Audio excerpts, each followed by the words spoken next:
Guys last lecture में हम लोग देख रहे थे कि गवर्नमेंट कैसे सर्वेलियंस करती है ना।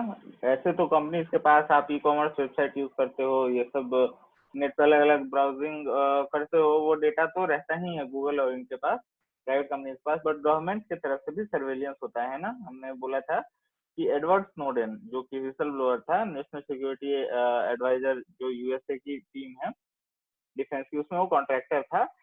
एंड उसने जो है कई सारे न्यूज़पेपर्स में ये डेटा पब्लिश कर दिया कि अमेरिका जो है वो स्पाइंग करता है, जासूसी करता है, सिर्फ ना कि अमेरिका के लोगों की बल्कि जो लोग अमेरिका में नहीं रहते हैं उनकी भी और उनके लीडर्स की भी, है ना। तो आज हम लोग देखें कि अमेरिका ने इस पे क्या एक्सप्लेनेशन दिया है।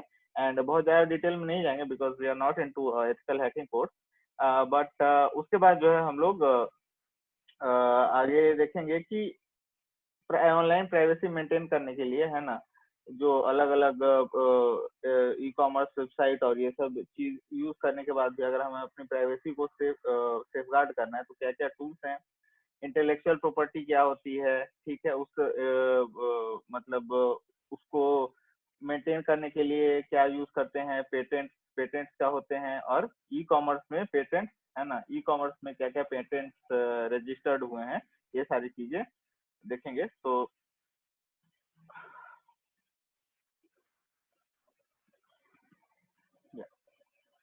so we are looking at this NSA revealing the data, है ना। नेशनल सिक्योरिटी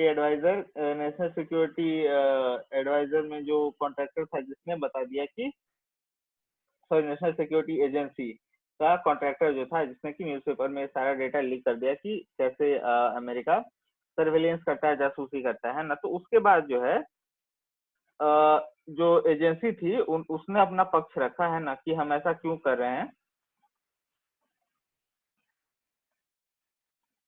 ठीक है, उन्होंने कहा कि उन्होंने पहले तो बताया कि the NSA listed the support of major telecommunication carriers to give it information about American phone call and email in program called PRISM, है ना। तो जैसे उनके ऊपर एलिगेशन लगे, उनके ऊपर इल्जाम लगे जासूसी के, तो उन्होंने जितने भी टेलीकॉम कंपनीज थे जो उनका हेल्प कर रहे थे, सपोर्ट कर रहे थे, उनका लिस्ट दिया।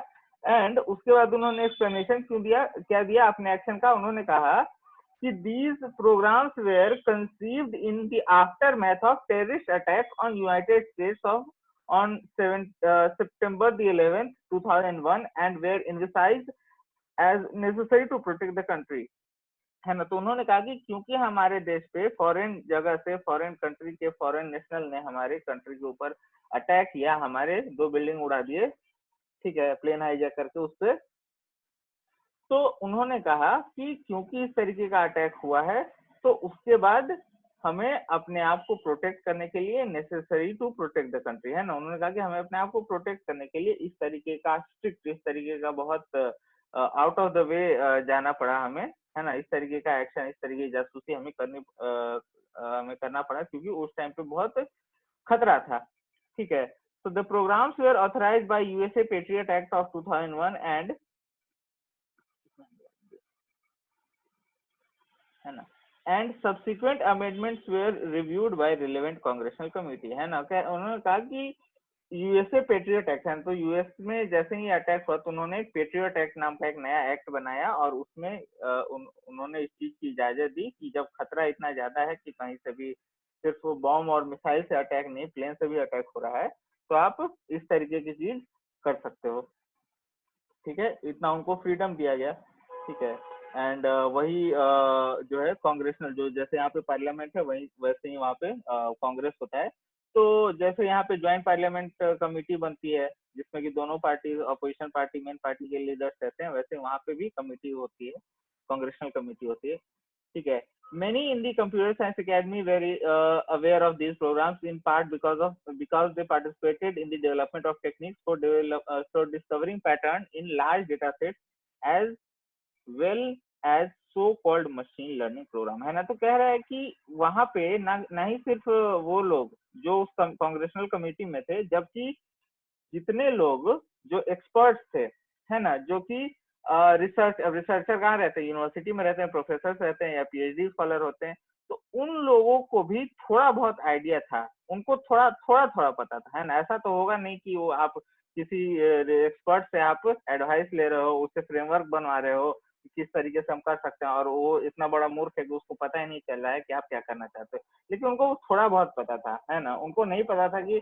सरकार मतलब एकदम हैकिंग पे उतर आई है कि कैसे भी करके फोन टैप कर लो, किसी का भी सुन लो, बट डेटा हमारे पास होना चाहिए दूसरे कंट्री के लीडर्स और इनका, ठीक है। तो उनको पार्ट में पता था, सो वही बोला कि many in computer science academic community were aware of this program in part, है ना। क्योंकि एक ही आदमी सारे इस तो बहुत बड़ा प्रोग्राम है ना, हर जगह पे टैपिंग करना और ये करना, तो लोगों को थोड़ा थोड़ा, अलग अलग लोगों को थोड़े थोड़े पार्ट का आइडिया था, लेकिन किसी एक इंसान को, किसी एक रिसर्चर या किसी एक स्कॉलर को पूरे प्रोग्राम का आइडिया जो है वो नहीं था।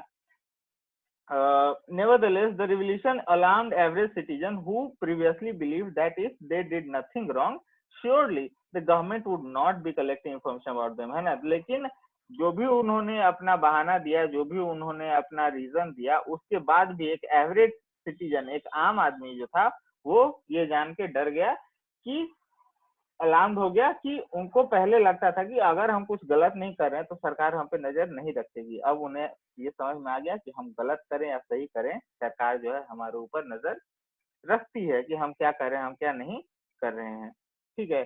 The revolution also heightened public awareness and criticism of internet firms like Google and Facebook and other engaging in extensive tracking and consumer surveillance, है ना। तो इस तरीके की चीजें जो है बिना गूगल और फेसबुक के सपोर्ट के तो पॉसिबल नहीं है।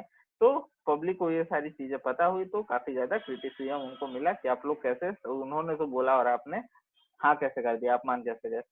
Google, Facebook, Microsoft and others have since tried to resist or prevent warrantless government access to their consumer data, है ना। तो उसके बाद क्योंकि अब क्रिटिसिज्म हो रहा है तो उन कंपनी ने बोल दिया कि ठीक है, अभी तक तो जितना करना था कर दिया, लेकिन अब इतना क्रिटिसिज्म भी हमारा नहीं होना चाहिए कि हमारा बिजनेस ही चौपट हो जाए आपको सपोर्ट करते करते। तो उन्होंने जो है फिर रजिस्ट करना शुरू कर दिया कि अब हम डेटा नहीं देंगे। खैर, अगर ऑनलाइन जाने पे आपके प्राइवेसी को खतरा हो सकता है, तो उसको प्रोटेक्ट करने के लिए कुछ न कुछ टेक्नोलॉजिकल सॉल्यूशंस भी हैं, तो उसको एक बार देखेंगे।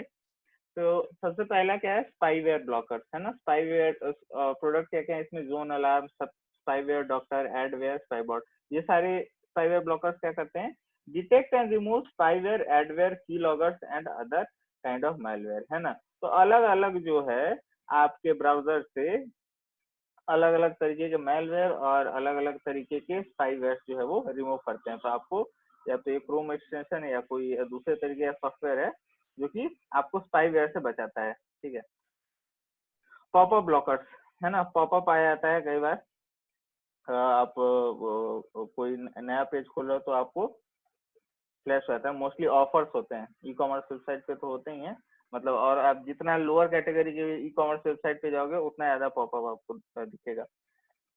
सो पॉपअप ब्लॉकर्स क्या करते हैं, वो आपके ब्राउजर में भी हो सकते हैं, browsers like Firefox, I, Internet Explorer, Safari, Opera, toolbar, Google, Yahoo, Amazon, add on programs, ad block and PopMaster, है ना। तो ये सारे ब्राउजर्स में आप पॉपअप ब्लॉकर जो है वो एज एन एक्सटेंशन आप रख सकते हो। And it says prevent call to ad server that push pop under and leave behind ads, restrict downloading of images at user request, है ना। सो आप अगर एड ब्लॉकर रखते हो तो आपको एड्स वगैरह नहीं देखें। Even I have been aware of some ad blockers की जिसको इंस्टॉल करने के बाद यूट्यूब के भी एड नहीं चलते। I think there is a browser called brave browser, right. I can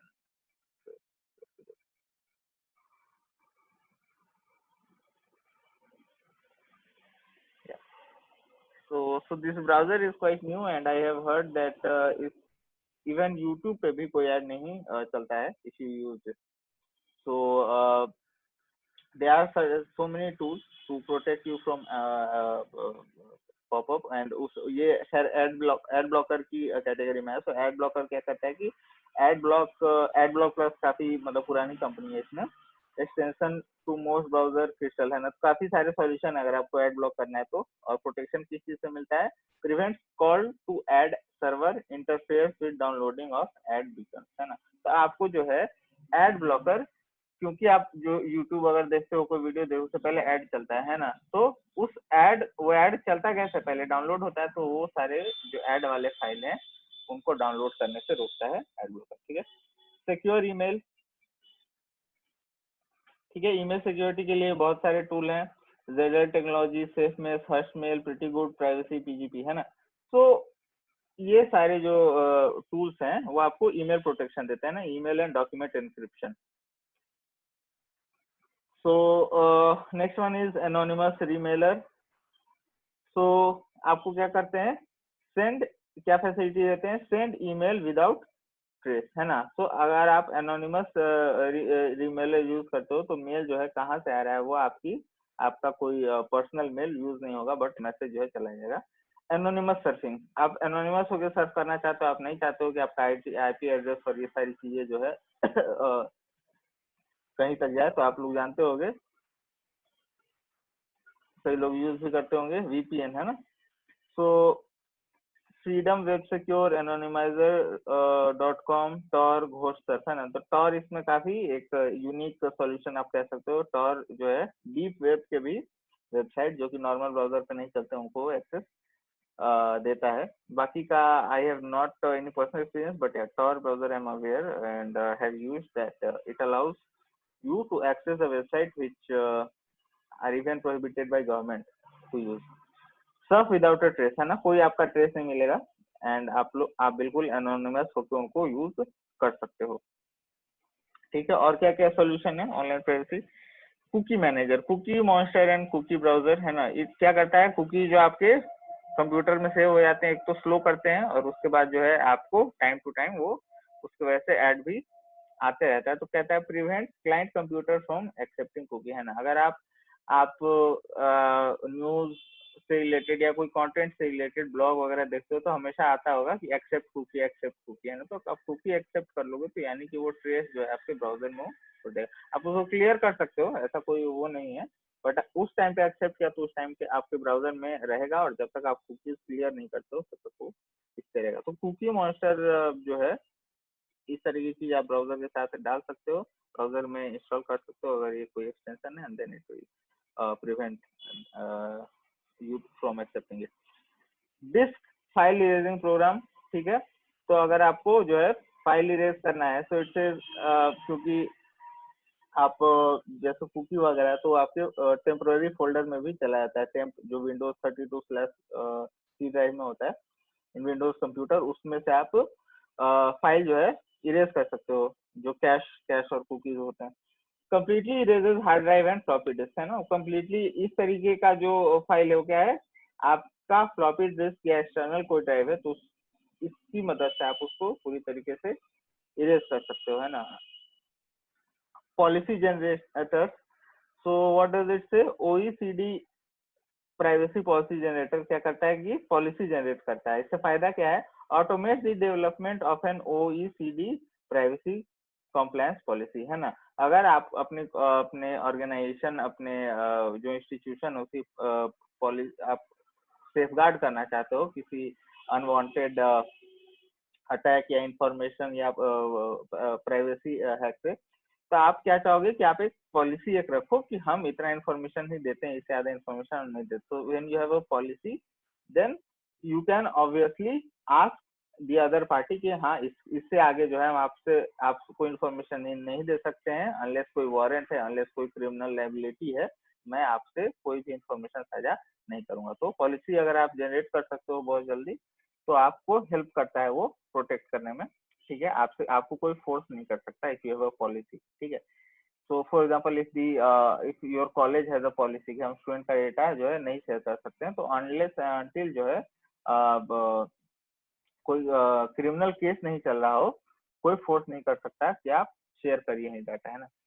public की इंक्रिप्शन, पब्लिक इंक्रिप्शन से क्या फायदा है, programmes that encrypt your male and document है ना। अगर आप अपने मेल को इनक्रिप्ट करना चाहते हो, अगर आप चाहते हो कि कोई मेल जो है थर्ड पार्टी से नहीं पढ़ पाए, तो आप उसको PGP डेस्कटॉप नाम के सॉफ्टवेयर से उसको इंक्रिप्ट कर सकते हो। तो जैसे WhatsApp message end to end encrypted होता है, वो भी इंड टू इंड इंक्रिप्टेड हो जाएगा।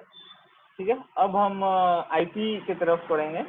इंटेलेक्चुअल प्रॉपर्टी क्या होती है, आईपी राइट, और रियल वर्ल्ड में उसका क्या यूज है।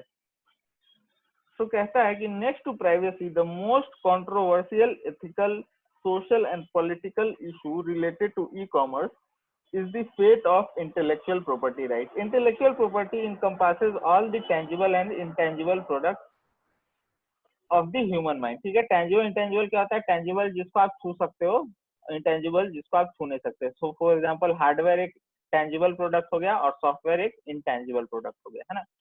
as a general rule in United States the creator of intellectual property owns it।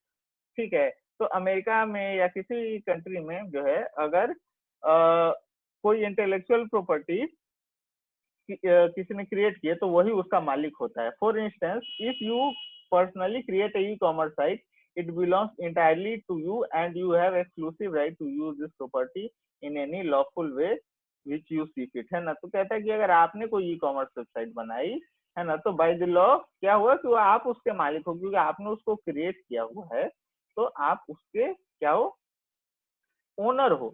But the internet potentially changes things, है ना। इंटरनेट जो है चीजों को बदल देता है। कैसे बदल देता है आप समझ रहे हो। इंटरनेट पे कोई भी चीज कॉपी करना, देख के उसको इमिटेट करना बहुत आसान है ना। तो वही ये चीज आगे लिख रहा है कि once intellectual work becomes digital, एक बार जो है किसी का इंटेलेक्चुअल काम जो है सिर्फ प्रोग्रामिंग नहीं होता है। इंटेलेक्चुअल काम जो है, आपने कोई बुक लिखा तो वो भी एक इंटेलेक्चुअल वर्क है। ठीक है, तो कोई भी इंटेलेक्चुअल वर्क, इवन आपने फिल्म बनाया, कोई डॉक्यूमेंट्री, कोई भी चीज डाला, वो एक इंटेलेक्चुअल वर्क है जिसको करने में ठीक है आपकी इंटेलिजेंस का यूज हुआ है। It becomes difficult to control access, use, distribution and copying, है ना। एक बार आपने उसको पब्लिक प्लेटफॉर्म पे डाल दिया जहाँ पे उसको कोई भी एक्सेस कर सकता है, तो उसका डिस्ट्रीब्यूशन रोकना, है ना, और उसका एक्सेस को रोकना जो है बहुत मुश्किल हो जाता है। These are precisely the area that intellectual property seeks to control, है ना। तो आईपी एक बार आपने करवा ली, इंटेलेक्चुअल प्रॉपर्टी अगर आप उसको एज ए ट्रीट करना चाहते हो, मतलब आप उसको अगर बचाना चाहते हो, कंट्रोल में करना चाहते हो, तो उसको एज एन इंटेलेक्चुअल प्रॉपर्टी आपको ट्रीट करना चाहिए, है ना। These are precisely the area that intellectual property seeks to control. ठीक है, तो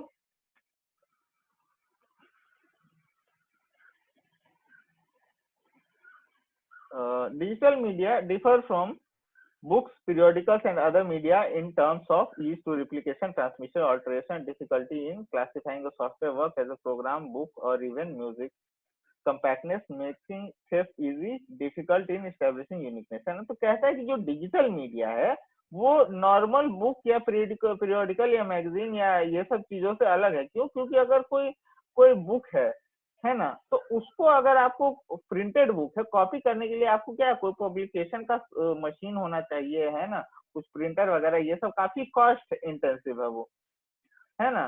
तो उसको थोड़ा मुश्किल है कॉपी करना, ठीक है। लेकिन कोई डिजिटल मीडिया है तो आप जानते हो, अगर आपको किसी ने पीडीएफ भेजा, आप वो सिलेक्ट करो, फॉरवर्ड कर दूसरों भेज दोगे, है ना। जैसे हम लोग आपसे कोई कंटेंट शेयर करते हैं, जैसे मैं ये पीडीएफ इसको भेजूंगा, तो काफी डिजिटल मीडिया में कोई भी मीडिया को एक जगह से दूसरी जगह कॉपी करके भेजना बहुत आसान है, जो कि एक फिजिकल मीडिया, फिजिकल बुक में या किसी और तरीके की जो चीज जो टेंजिबल है उसको कॉपी करना थोड़ा थोड़ा टाइम टेकिंग है, उतना कॉम्पैक्टनेस नहीं है उसमें, इतना आसान नहीं है ना। फॉर एग्जांपल मैं नए तरीके का अगर मैं एक माउस डेवलप करता हूँ, है ना, जो कि बहुत बड़ा हिट हो जाता है मार्केट में, तो किसी और को अगर वो बनाए तो ऐसा नहीं अगले दिन वो लेके आ जाएगा, इतना आसान नहीं है। उसको उसको डिजाइन को समझना पड़ेगा, यूजर के फंक्शनलिटी को समझना पड़ेगा, उसके क्या कहते हैं अलग अलग सेगमेंट्स को समझना पड़ेगा, हार्डवेयर के बारे में समझना पड़ेगा, डिजाइन के बारे में समझना पड़ेगा, है ना। तो ये चीजें होती है टेंजिबल प्रोडक्ट्स के साथ, इंटेंजिबल के साथ ऐसा नहीं होता। Before widespread use of internet, copies of software, book, magazine, articles और films had to be stored on physical media such as paper, computer disk और video tape, creating hurdles to distribute and raising the cost of illegal copy, है ना। Internet जब नहीं था तो आप लोग I don't know because you guys are born mostly about around 2000. But when I was at the school age, so in 2006 or 7, so mostly people used to buy movies from VCD store.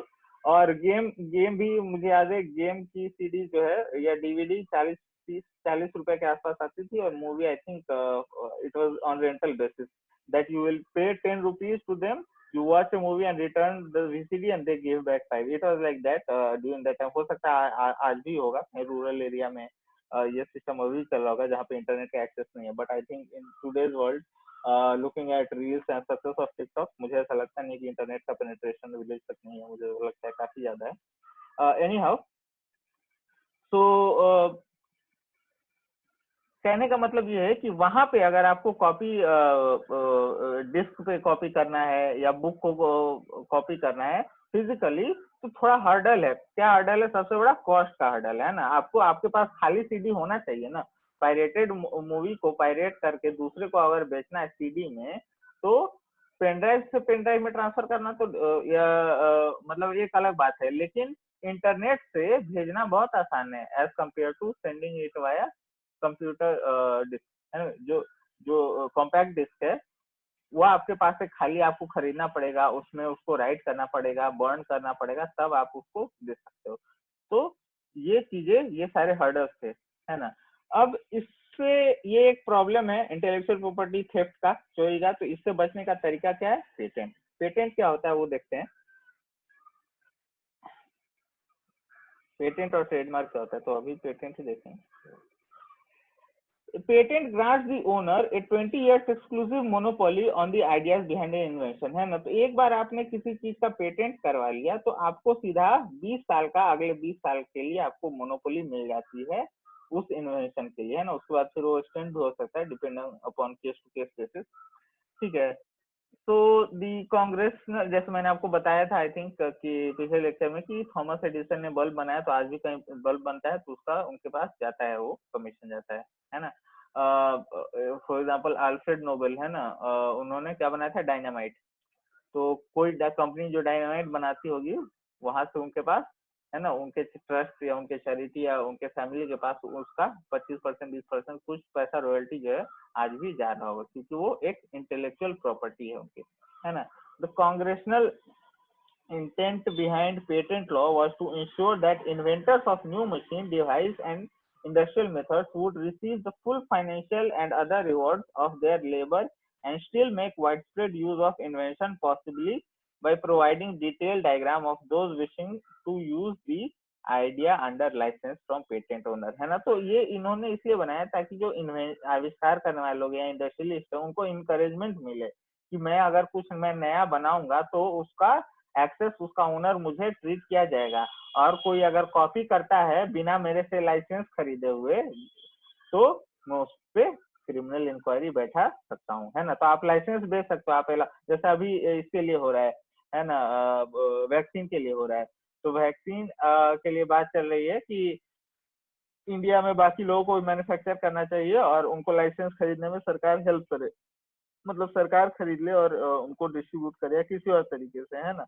तो उनको जो AstraZeneca ने जो भी vaccine बनाई है उसका उनको फॉर्मूला, जो पेटेंटेड वैक्सीन है उसका फॉर्मूला उनको देना पड़ेगा, तब जाके वो मास में प्रोड्यूस हो सकता है ना. So this is the thing about patent, कि आप उसका लाइसेंस उसको सेल कर सकते हो, इवन दो आप ओनर हो, आप अलाउ कर सकते हो विथ, आप पैसा चार्ज करके लाइसेंस अपना बेच सकते हो, किसी और को बोल सकते हो कि हाँ अब तुम बना सकते हो. ठीक है. Patents are obtain from USA. तो यूनाइटेड स्टेट में यूएसपीटीओ है, इंडिया में ट्रेडमार्क और पेटेंट का ऑफिस इंडिया में भी. Obtaining a patent is much more difficult and time consuming than obtaining copyright protection, which is automatic with the creation of work. अब तुम लोग बोले कि पेटेंट और पेटेंट मुश्किल क्यों है सर और कॉपीराइट प्रोटेक्शन आसान क्यों है. इमेजिन कि फॉर एग्जांपल तुम, है ना, अपने घर में लटक गए उल्टा और तुमने वो रिकॉर्ड करके यूट्यूब पे डाल दिया और नीचे लिख दिया कॉपीराइट बिलोंग्स टू, अपने अपना चैनल बना लिख दिया belongs to my channel copyright. तो तुम्हारा फुटेज जो है वो कोई और नहीं यूज कर सकता, समझ रहे हो? कोई कोई जो है तुम्हारा यू आर हैंगिंग रिवर्स और वो जो क्लिप है वो कोई नहीं यूज कर सकता, वो कॉपीराइट से प्रोटेक्टेड, कोई करता तो तुम उसके चैनल पे स्ट्राइक डालोगे, वो वीडियो डाउन हो जाएगी और चैनल भी बंद हो सकता है। लेकिन कोई दूसरा अगर खुद उल्टा लटक रहा है और वो रिकॉर्ड करके यूट्यूब पे डाल रहा है, तो तुम ये नहीं बोल सकते कि नहीं तू कैसे किया, मैं ही ओरिजिनल स्पाइडरमैन भाई, मेरा ये कॉपीराइट है, मैं ही उल्टा लटक सकता हूँ। समझ रहे हो? इस ये होता है पेटेंट, कि ये मेरा आइडिया है, कोई और नहीं कर सकता है ना? So this is the thing about patent, this is why patent is much more difficult, until आप ये एस्टेब्लिश नहीं कर पा रहे हो कि आपने सबसे पहले ये काम किया, आपने आपका ये आइडिया सबसे पहले था और आपने इसको इम्प्लीमेंट किया, तब तक आपको पेटेंट मिलना बहुत मुश्किल है। आगे जो है हम लोग केस देखेंगे एप्पल वर्सेस सैमसंग का। आप लोग देखते होंगे कि एप्पल के फोन में बिफोर 2-3 years बैक जो उनके फोन के नीचे में राउंड बटन आता था, and you would have wondered कि और कोई कंपनी, अगर ये डिजाइन इतना बड़ा हिट है तो और कोई कंपनी राउंड बटन क्यों नहीं यूज करती है? हो सकता है they also receive same kind of success, सबको क्यों स्क्वायर ओवल इस टाइप का यूज करते हैं? Actually Apple try, sorry Samsung try to do it, and then उनके ऊपर जो है केस हो गया, क्योंकि वो डिजाइन पेटेंटेड था, और भी बहुत सारे रीजन के लिए उनके बीच में डिस्प्यूट हुआ, 50 से ज्यादा पेटेंट पे डिस्प्यूट हुआ, तो उस केस को हम देखेंगे। So patents are very different from copyright because patents protect the ideas themselves and not merely the expression of idea, है ना? पेटेंट क्या करता है, आइडिया का एक्सप्रेशन को नहीं सिर्फ बचाता है, जबकि आइडिया जो आपका आइडिया है उसको बचाता है। There are 4 type of inventions for which patents are granted under the patent law: machine, man-made product, composition of matter, and processing method. The Supreme Court has determined that patents extend in anything under the sun that is made by man, as long as the other requirements of patent are met, है ना? तो कह रहा है कि patent आपको करवाने के लिए 4 कैटेगरी उन्होंने बनाई: machine, manmade product, composition of matter और प्रोसेसिंग मेथड। और सुप्रीम कोर्ट ने क्या कहा कि कुछ भी जो इंसान ने बनाया है अंडर द सन, है ना, इस प्लेनेट पे कुछ भी बना, वो पेटेंट वो करवा सकता है, अगर पेटेंट का जो रिक्वायरमेंट, पेटेंट एक्ट, पेटेंट का जो कानून है उसके रिक्वायरमेंट मिल रहे हैं, तो है ना? तो there are 3 things that can not be patented. तो दुनिया में कुछ चीजें हैं जो जिसको आप पेटेंट नहीं करवा सकते हो। क्या क्या है वो? Laws of nature, natural phenomena and abstract idea, है ना? आप एब्स्ट्रैक्ट आइडिया और नेचुरल फिनोमिना और नेचर के लॉ को या इनसे रिलेटेड चीजों को आप पेटेंट नहीं करवा सकते हो, ठीक है? For instance, a mathematical algorithm cannot be patented unless it is realized in a tangible machine or process that has useful test result, है ना? तो क्या कह रहा है कि आपने सिर्फ क्योंकि एक लिख दिया साइन कॉस लेमडा फलाना, एक लंबा सा इक्वेशन लिख दिया, बोल दिया मुझे इसका पेटेंट है, तो ऐसा नहीं होगा जब तक कि आपने उसको कोई सेंसिबल, कोई मशीन में या किसी प्रोसेस में उसको इम्प्लीमेंट करके उसका यूजफुलनेस नहीं दिखाया हो, है ना? In order to be granted a patent, the applicant must show that the invention is new, original, novel, non-obvious, and evident in the prior arts and practices, है ना? तो आपको जो है पेटेंट अगर चाहिए आपके क्रिएशन का, तो आपको ये प्रूव करना पड़ेगा कि ये नया है, ये ओरिजिनल है, पहले कभी नहीं हुआ, ये बिल्कुल ऑब्वियस नहीं है। दिस इज ऐसा नहीं कि दो चीजों को मिला के आप तीसरा चीज, जैसे फॉर एग्जांपल यूट्यूब जो है, आप कह सकते हो कि वीडियो सर्च इंजन है एक तरीके का, तो यूट्यूब क्या है? सर्च इंजन, जो कि गूगल का एक पेटेंटेड वो है, मतलब एल्गोरिथम है सर्च का, उसको उठा के और वीडियो को उठा के कंबाइन करके, तो दो पेटेंटेड चीज को निकाल के आपने एक प्लेटफॉर्म पे मिला दिया, तो इससे जो है कोई, इसको आप एज ए पेटेंट नहीं रजिस्टर करवा सकते हो, है ना? वो दो अलग अलग पीसेस को ज्वाइन करने से आप, जो ऑब्वियस चीजें हैं, दो अलग अलग ऑब्वियस चीजों को ज्वाइन करके, जो पहले किसी ने ना किया हो, है ना? यूट्यूब जब बना तो उससे पहले कोई ऐसा वीडियो सर्चिंग प्लेटफॉर्म नहीं था, YouTube was the first which was invented in 2006। सो वो जो है एज एन आईपी, अब आप लोग जानते हो उसके अलावा भी बहुत सारे वीडियो उसके बाद आ गया, डेली मोशन है, आई थिंक वाइन है, बहुत सारे इस तरीके, हालांकि वो सक्सेस है या नहीं है ये डिबेटेबल है, but there are other platforms where you can put video and people can search with the keywords for those videos. So that is why they can not patent this, ठीक है, क्योंकि उन्होंने दो अलग अलग चीजों को मिला के एक तीसरी चीज बनाई है, तो ये पेटेंट के अंडर में नहीं आएगा। The patent office did not accept application for software patent until 1981, ठीक है। तो अंटिल 1981 पेटेंट ऑफिस जो है सॉफ्टवेयर को पेटेंट के लायक ही नहीं समझते थे, उनको लगता था कंप्यूटर प्रोग्राम में 4 लाइन कोड लिख दिया, इसका पेटेंट क्यों दिया जाए, ये तो कोई भी लिख सकता है ना। Decision that held the computer programs could be a part of patentable process since that time, उसके बाद जब उनको देना शुरू कर दिया, तो since that time thousands of software patents have been granted. Virtually any software program can be patented as long as it is novel and not obvious, है ना। कोई भी एक कंप्यूटर प्रोग्राम जो कि एक नए तरीके का यूज केस है, एक नया वो क्या कहते हैं, एक तरीके का नया तरीका प्रॉब्लम सॉल्व करता है, उसे एक न्यू तरीके का पेन पॉइंट जो है वो उस पर अटैक करता है, तो वो सॉफ्टवेयर पेटेंट मिलने के लायक है ना। It should not be obvious basically. Essentially, as technology and industrial art progresses, patents have been extended to both encourage entrepreneurs to invent useful devices and promote widespread dissemination of new techniques through licensing and artful imitation of published patents.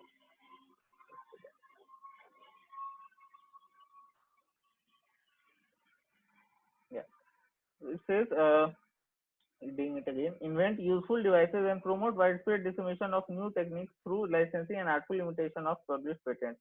The creation of devices that provide the same functionality as the invention but use different method, है ना। तो कहता है कि जो patent का essentially जो काम है वो यही है कि एंटरप्रेन्योर, जो बात मैंने पहले बोली, कि उनको इंकरेज करना कि आप इस सेम प्रॉब्लम है, अगर आप नए तरीके से सॉल्व कर सकते हो तो आप प्लीज करिए, उसका आपको जो है ओनरशिप दी जाएगी, आपकी आप जो है उसका लाइसेंस आपको दिया जाएगा, है ना। आपको जो भी उसका अथॉरिटी है वो आपको दी जाएगी। And patents encourage inventors to come up with unique ways of achieving same functionality as existing patents. For instance, Amazon patent on one-click purchase caused Barnes and Noble to invent a simplified two-click method of purchasing, है ना। तो Barnes, आप लोगों को पता होगा कि Amazon जब शुरू हुआ था तो उससे सिर्फ बुक्स बिकती थी, फ्लिपकार्ट भी जब शुरू हुआ था तो सिर्फ बुक्स ही बिकती थी, उसके बाद वो लोग अलग अलग बिजनेस लाइन में चले गए। तो जब उन्होंने ये, उससे पहले और कहाँ बुक्स मिलती थी, Barnes and Nobel. Barnes and Nobel जो है वो कह सकते हैं कि डिजिटल बुक्स का है, और वो आज भी बार्न्स एंड नोबेल पे सिर्फ बुक ही मिलता है, ठीक है। तो उन्होंने क्या किया कि वहां पे सिंगल क्लिक परचेज था, अमेजोन ने सिंगल क्लिक परचेज अपने वेबसाइट पे लाया और इसको पेटेंट करवा लिया। अब क्योंकि पेटेंट मेरे पास है और तुम कर रहे हो तो तुम क्रिमिनल हो जाओगे, इवन दो तुम पहले से कर रहे हो। तो बार्न्स एंड लेवल को उन्होंने मजबूर कर दिया, बार्न्स एंड नोबेल को, कि अब आप 2 क्लिक मेथड पे जाओ, और उन्होंने उसको एक नया तरीका इन्वेंट किया, 2 क्लिक मेथड फॉर परचेजिंग, है ना। तो इन्होंने एक तरीके से एक तरीके से उनको इंकरेजमेंट मिला कि इसी चीज को हम नए तरीके से कैसे कर सकते हैं, ठीक है। तो patent force new entrant to pay licensing fee to incumbents and thus slow down the, अब इसका नुकसान क्या है, entrants to pay licensing fee to incumbents and thus slow down the development of technical application of new ideas by creating lengthy licensing application and delays, है ना। तो कहता है कि अब पेटेंट करवाने की वजह से क्या होता है कि कोई नया इंटरेंट आना चाहता है उस बिजनेस में, तो उसको बहुत सारा लाइसेंस परचेज करना पड़ता है ना। फॉर एग्जांपल, अगर आप इमेजिन करो, ये प्रोग्रामिंग लैंग्वेज जो है जावा, सी, है ना, C++, ये सब अगर लाइसेंस और करने लगते कि आप कोई मेरे लैंग्वेज में, है ना, मेरे प्रोग्रामिंग नहीं कर सकते हो जब तक जो है आपके पास जावा का लाइसेंस नहीं, जब तक सी का लाइसेंस नहीं। तो अगर उन्होंने ये किया होता तो क्या होता है, डेवलपमेंट बहुत स्लो हो जाता है। तो इस वजह से जस्ट टू इनकरेज पीपल उन्होंने उसको लाइसेंस दे रखा है, ठीक है।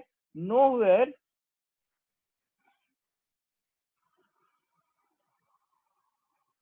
ठीक है, nowhere is the trade-off between encouraging innovation and yet avoiding raising barriers to market more evident than the patent battle that raged between Apple and Samsung in the smartphone market, है ना। तो कह रहा है कि बहुत सारे जो है डिस्प्यूट हुए हैं कंपनीज के बीच में कि ये पेटेंट मेरा है, ये पेटेंट मेरा है ना, लेकिन एप्पल और सैमसंग के बीच में स्मार्टफोन मार्केट को लेके जो डिस्प्यूट हुआ, जो पेटेंट्स के लिए जो लड़ाई हुई, वैसा कभी नहीं हुआ था पहले। इन अप्रैल 2011 Apple filed suit in the United States against Samsung, alleging that Samsung's Galaxy smartphones violated Apple patent on it's iPhone and iPad computer, है ना। तो उन्होंने कहा कि आईपैड और आईफोन के लिए मैंने, जो है एप्पल ने कहा कि हमने कुछ पेटेंट्स करवाए थे, उसका सैमसंग ने चोरी किया है, उसको उन्होंने गलत तरीके से इमिटेट किया है, जिसका उनके पास कॉपीराइट नहीं है, जिनका उनके पास पेटेंट नहीं है,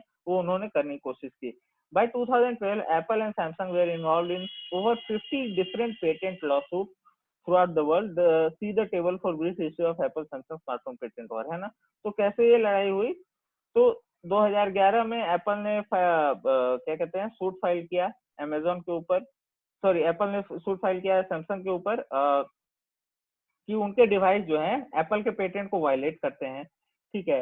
एप्पल उसके बाद जो है क्या हुआ कि 2012 में एप्पल एंड सैमसंग जो है काफी सारी चीजों पे आ गए। तो क्या क्या था वो सारा, कहता है कि डिजाइन पेटेंट, उन्होंने अपने डिजाइन का पेटेंट करवाया। क्या क्या था वो, auto correct, bounce back effect, slide to unlock, है ना, home button, icon with rounded corner, tapered edges. तो आप ये सब चीजों पे ध्यान दोगे तो ये सारे हमेशा एप्पल के ही आइकॉन राउंडेड रहते हैं। एप्पल के का ही जो होम बटन है वो राउंड है, एप्पल का ही जो वो है स्लाइड टू अनलॉक है। तो ये सारी चीजें जो है एप्पल ने कॉपीराइट करवा लिया था। ये जो है सैमसंग उसको या कोई भी और कंपनी उसको कॉपी नहीं कर सकती थी, बट स्टिल सैमसंग ने उसको कॉपी किया, तो उनके ऊपर काफी ज्यादा पेटेंट की लड़ाई चली, है ना। और उसके बाद जो है केस में जो है केस अभी तक वो चल रहा है, ठीक है। कुछ कुछ में एप्पल जीता है, तो उनको उसका कॉम्पनसेशन उसका मिला है, ठीक है। तो इसके आगे जो है ई कॉमर्स जो पेटेंट्स है, इसको हम लोग नेक्स्ट लेक्चर में डिस्कस कर सकते हैं। तो I will be taking attendance.